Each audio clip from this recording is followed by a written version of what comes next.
Though some of you may know her, I'll introduce you to Dixie Whitney, who will give our eulogy for Mary Pat.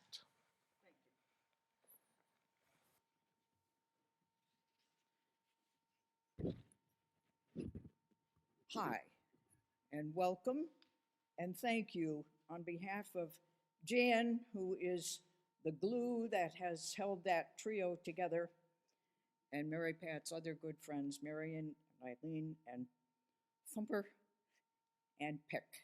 That's me. We go back a long way, and in case you wonder why I'm dressed like a fireman today, if you know Mary Pat, you know that she knew one color, red.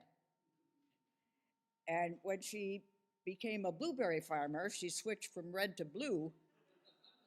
But if you looked in her closet, you'd find more red than anything else. So I dressed this way in remembrance and love for the lady in red, the amazing Mary Pat Pennell II. She was so proud of that name and her heritage. She loved the South. And she never lost that accent, as you well know. The drawl was always there. Our neighbor in Rush still talks about the first time she met Mary Pat. She was working in the grocery store, and Mary Pat went in and said, "Do y'all have any dehydrated soup?" And that was her introduction to Mary Pat. She loved animals. I think she was a cat whisperer. She built a house for at least 13, I think, feral cats. We had at one time a litter born in our garage, and she decided that one of them we had to keep for ourselves. No, I was not going to have another cat, a cat of any kind. Well, between Mary Pat and Thumper, they persuaded me that she could at least come partway in the house. Well, you know how long that lasted. About a week, and she moved in, and that was Suzuki. And that was the beginning of her cat love. She loved reading any kind of a good book. She loved to party. And for our 40th birthday, we threw a bash, and there were about 80 people there. Mary Pat, of course, did all the cooking.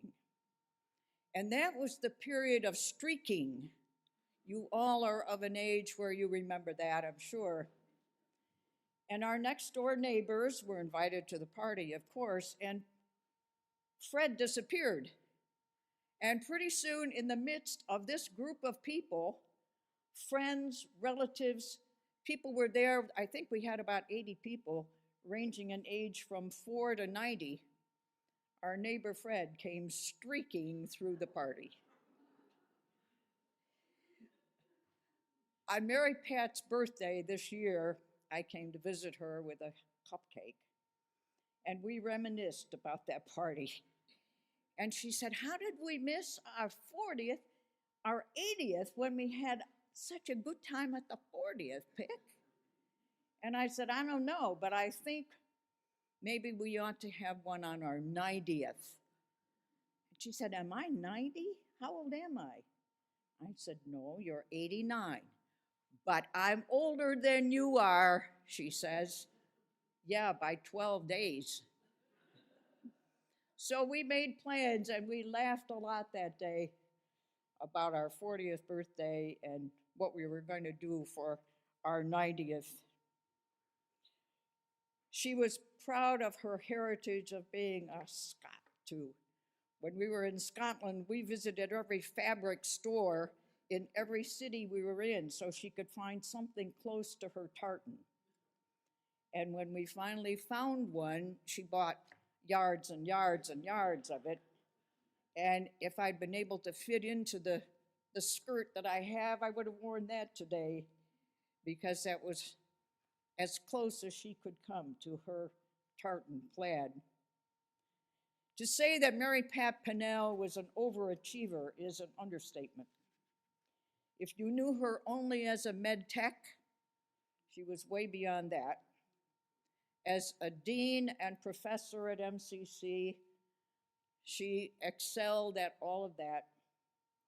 And then she decided she wanted to be a farmer. Well, she wasn't just a blueberry farmer, she was a farmer, growing everything. She always had a green thumb, but she grew it all and loved every minute of it. As you know, she was a success at everything she did. If she read one book in a night, she might have 3 ready to read and might be reading all 3 at the same time. Her vocabulary was unbelievable, and even until the end, if she could use a 4-syllable word, she used an 8. You know that it was sometimes difficult to keep up with her. She never did things halfway. And I remember when she was talking about having a blueberry farm, she wanted to buy the acre of land next to where we lived so she could experiment with growing blueberries. Well, she found out that yes, she could do that, but 1 acre wasn't enough, so she bought 28. And that was the beginning. She began her journey to the north by being hired at St. Mary's Hospital as a med tech. And then when MCC decided to have a med tech program, they asked her to come and run the department, set up the program. The students loved her, adored her. She was innovative in everything she did. And of course, she wasn't satisfied with doing that.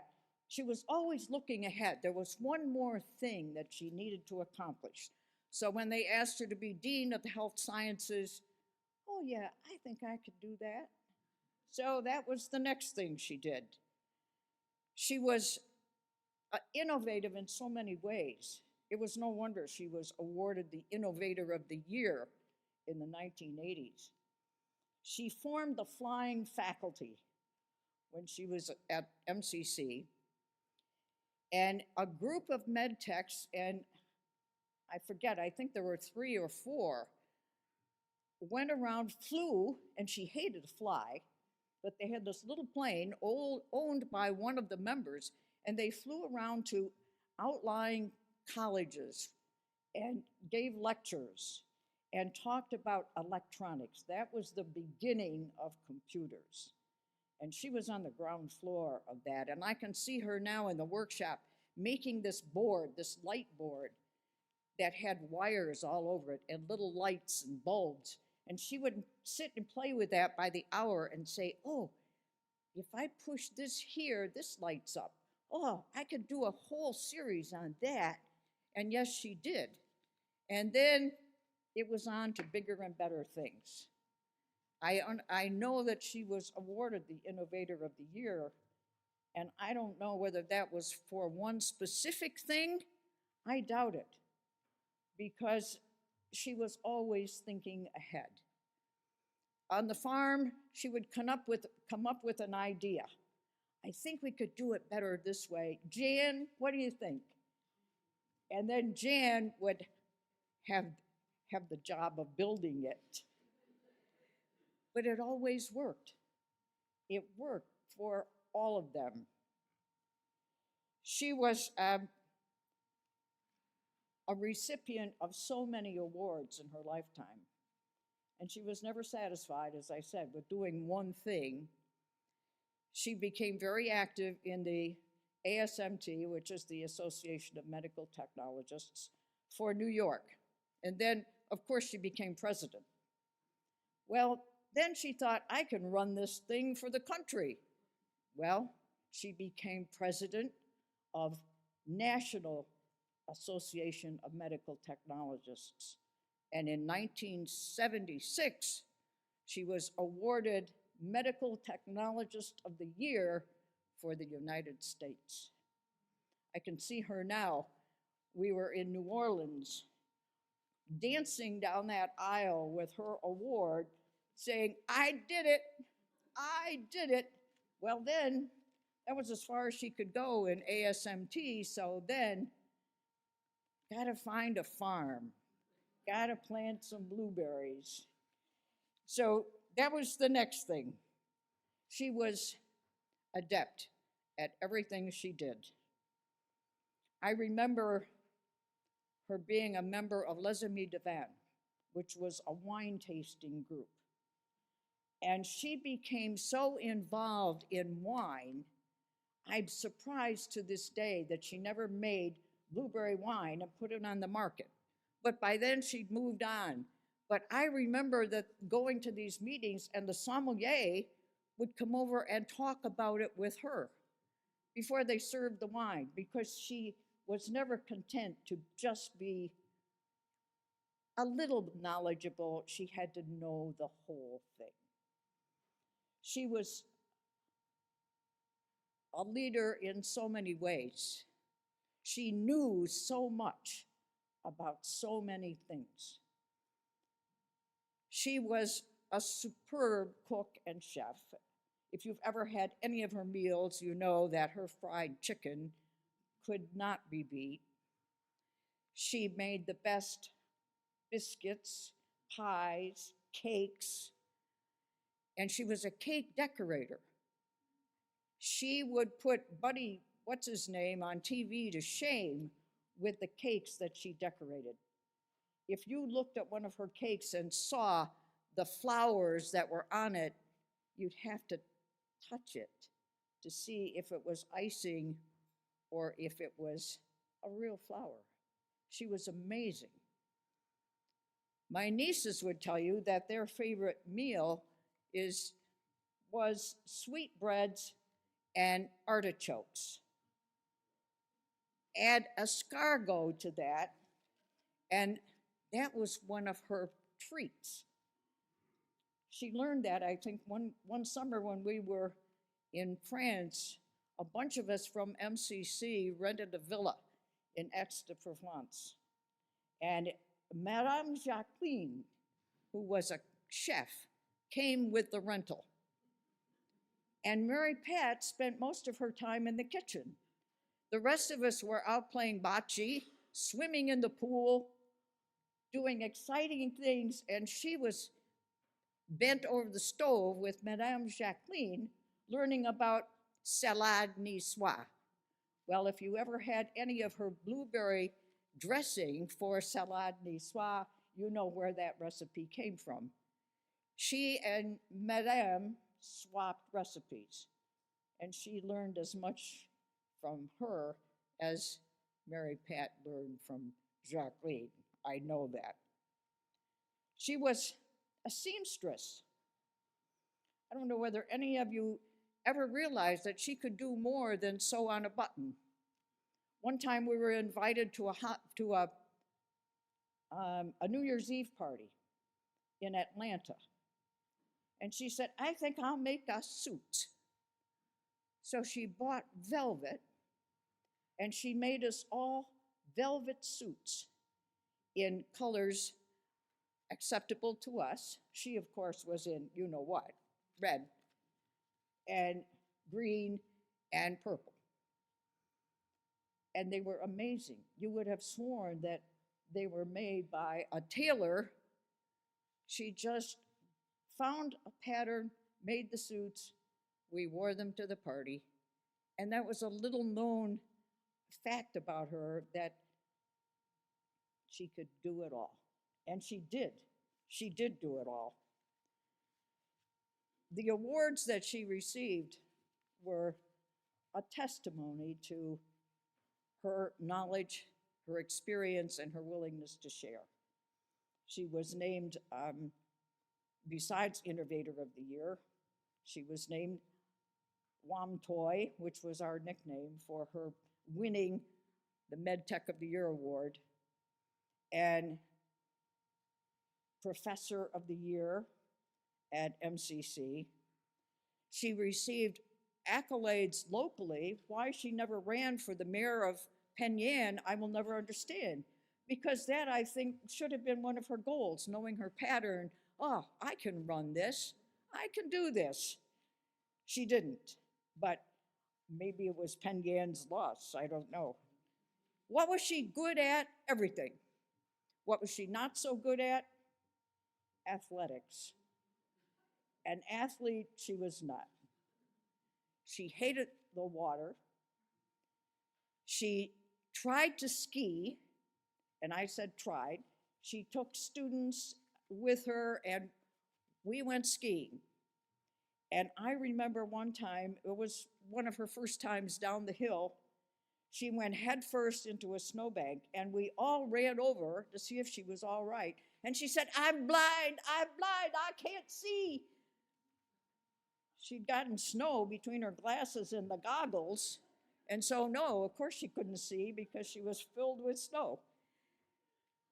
She took up cross-country skiing instead because she thought that was a little easier. Well, that didn't last too long either. She tried to play golf, and that was not her thing. But I guess you can't be good at everything.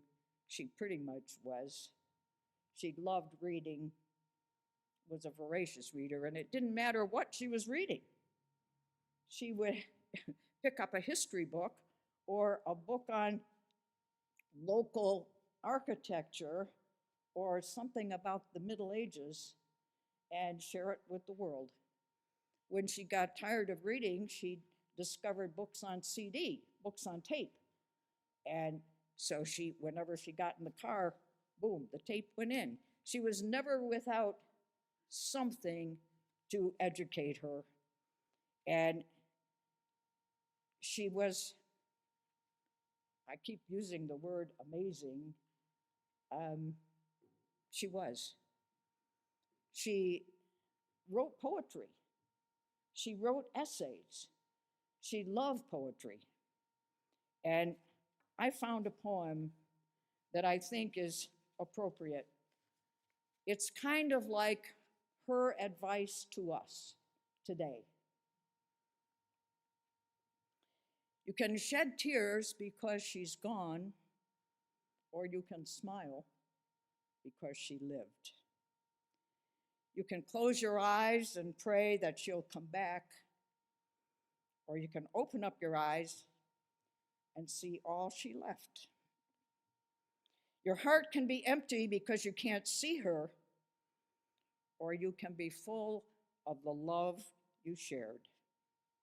You can turn your back on tomorrow and live yesterday, or you can be happy for tomorrow because of yesterday. You can remember her and only that she's gone, or you can cherish her memory and let it live on. You can cry, close your mind, be empty, and turn your back, or you can do what she'd want. Smile, open up your eyes, love, and go on. We love you, Mary Pat. Open up your eyes and smile.